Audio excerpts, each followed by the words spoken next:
राम राम सारा ने। आम इन दनिया बड़ौदा हल्के के गामा की चर्चा करने लाग रहे हाँ। और कल हमने जवारा गांव की चर्चा करी थी और आज जिस गांव की हम चर्चा करांगे उस गांव का नाम है ढुराना। जवारा ते उरलाए गांव है, जवारा बड़ौदा हल्के का आखिरी गांव है और ढुराना उसका सीम लागता गांव है। हम ढुराना गांव की चर्चा आज करांगे। ढुराना गांव बहुत पुराना गांव है और उड़ा पुराना खेड़ा भी है। पहले कदे खेड़ा होया करता जो अब गरगाप हो रहा है और वो गरगाप होने के बाद नया जो गांव बसा है ढुराना गांव है।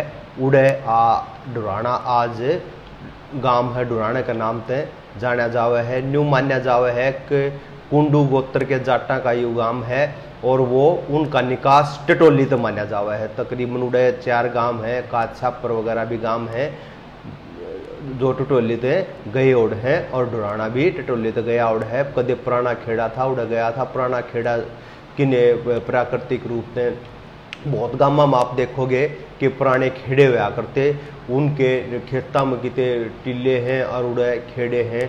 अगर उनकी खुदाई करी जाओ तो उड़े बहुत इतिहास की पुरानी चीज़ पास के हैं, उन गामा की पुरानी जानकारी पास के हैं।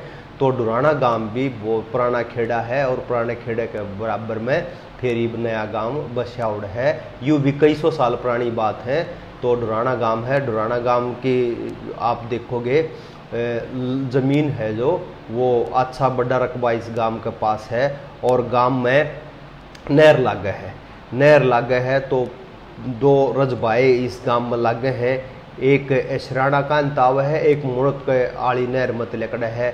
तकरीबन सारी धरती पर पानी लग गया है। जब सारी धरती पर पानी लग गया है तो इस गांव में फसल बहुत बढ़िया हुआ है और सारा डाल की फसल हुआ है। धान की फसल प्रमुख रूप से याड़े न्यूमाना पानी की जड़े धरती है उड़ा धान की फसल हुआ है, ईख हुआ है। और गोहाना तहसील का आप देखोगे तो उड़े गन्ने की खेती, ईख की खेती बहुत ज़्यादा होया करती, आज भी हुआ है।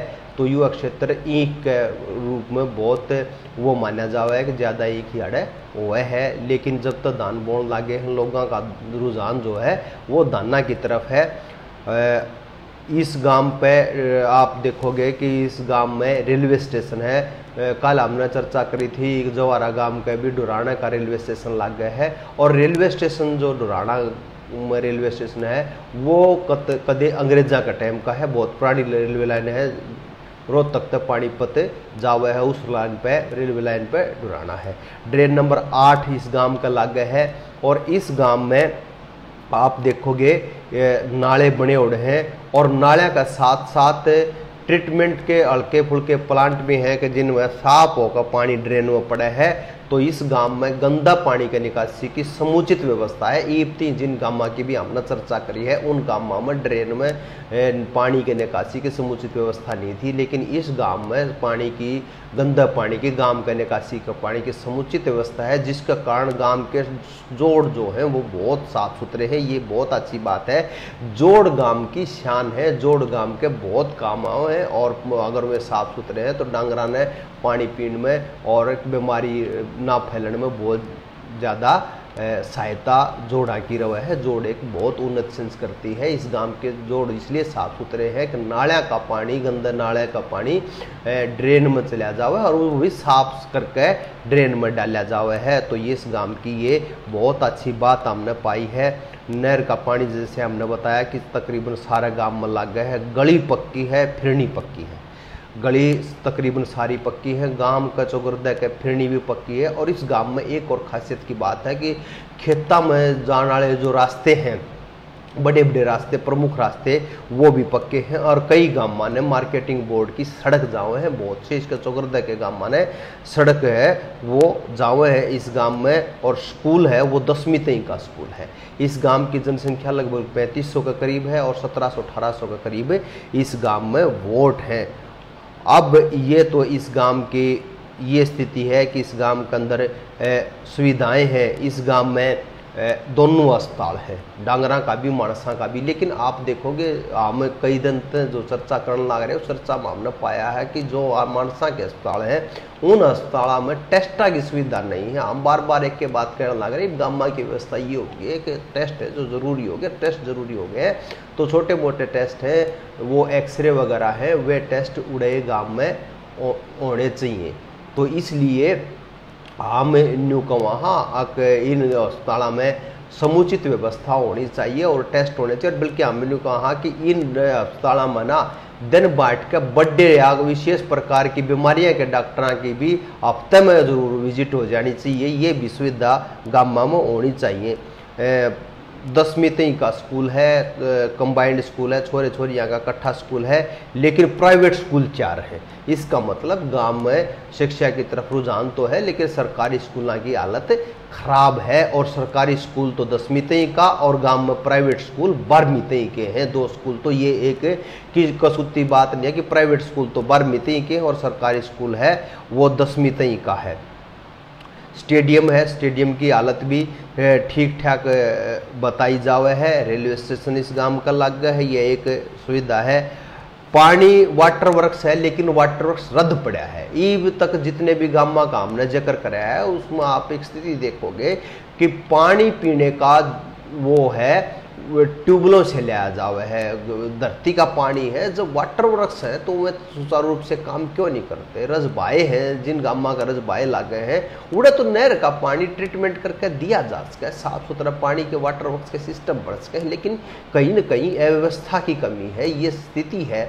और ट्यूबवेल का पानी, धरती का पानी वो है, वो ठीक बात है, लेकिन वो तो उड़े अरेंजमेंट होना चाहिए। जड़ा रजबाए वगैरह का समुचित व्यवस्था न हो। इस गांव के 2-2 रजबाए लागे, उसके बावजूद भी आप देखोगे वाटर वर्क्स ठप पड़ा है। वाटर वर्क्स, कई वाटर वर्क्स भी बनाए जा सके और इतना गांव है कि एक वाटर वर्क्स तभी काम चल सके, बढ़िया बूस्टर वगैरह लगा के वो उसके है। लेकिन स्थितियां हैं वो सारी की सारी अव्यवस्था है, साधन है, लेकिन वो पूरी तरह से व्यवस्थित नहीं है। ये दिक्कत है। तो पीने का पानी वो है धरती का है। और स्कूलों की बात हमने करी, अस्पताल की बात हमने करी। रास्ता है इस गांव का लगभग गवाना है वो 15 किलोमीटर आड़त है। और इसका एक चढ़ानत रास्ता जावे है जो मेन रोड पे मिल जावे है।